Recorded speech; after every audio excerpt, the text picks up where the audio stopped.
Hi everyone, Chris Natsky here with Black Belt Leadership Speaking and Coaching with your Mind of a Champion tip of the week. You know, as a martial arts instructor, probably one of the things I'm most proudest of is the process by which the students that I train attain their black belt rank. So in addition to the 3.5 years that they have to do of diligent training to get to the point to test for their black belt, the final 4 months of their training is probably the most important and the most challenging. It's something we call Black Belt Candidacy Program. So in that 4 months prior, they have to do some pretty big physical requirements. They have to log 4,000 push-ups and 4,000 crunches. They have to run 40 miles. They have to spar 120 rounds. And even though that's a really big accomplishment, that's not what I'm most proud of. Because in addition to those physical requirements, we have them do what I think are some very important personal development requirements. For instance, they have to mentor someone for 10 sessions. They have to eat clean for an entire week, so no sugar, no processed foods, no alcohol. Getting 10-year-olds off beer is tough, but we make it happen. And they also have to spend a day of empathy. They have to spend a day either being blind, deaf, mute, or in a wheelchair. And I'll actually share about that in a future blog. But the one I want to talk about today is they have to log 400 random acts of kindness. Now, why do we have them do this? Well, the reason is what I found is that being a black belt is not just about your own personal and physical skills, but it's how you can make a world a better place.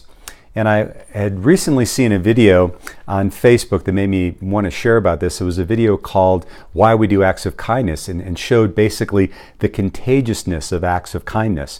And it made me think back to an expert that I read in the book, The Power of Intention by one of my favorite authors, Wayne Dyer.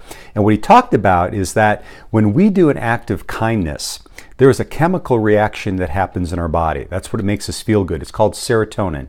In fact, serotonin is the same thing that all the drug manufacturers put in their chemicals to make people feel better.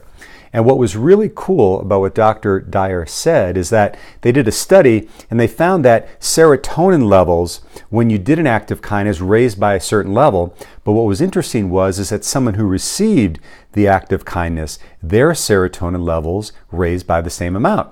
Now you may say, that's great, you know, case closed, sounds like a great thing, but here's what they found that was really interesting, is that when someone was walking by and witnessed an act of kindness, their serotonin levels raised by the exact same amount. So in essence, folks, kindness is contagious. So my challenge for you this week is, where can we do acts of kindness and really be contagious for good in our worlds, in our workplace, in our families, etc.?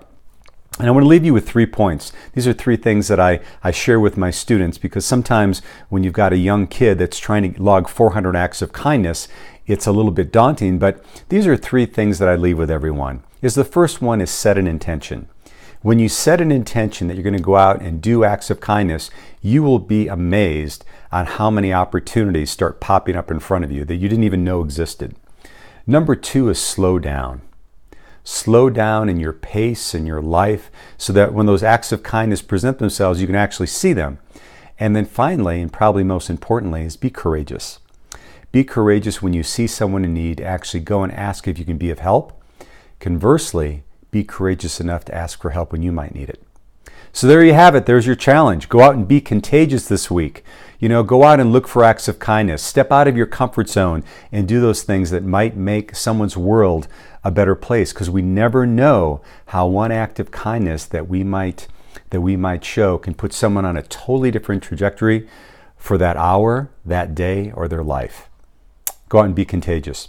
This is Chris Natsky from Black Belt Leadership Speaking and Coaching, and I look forward to seeing you next time on the Mind of a Champion Tip of the Week.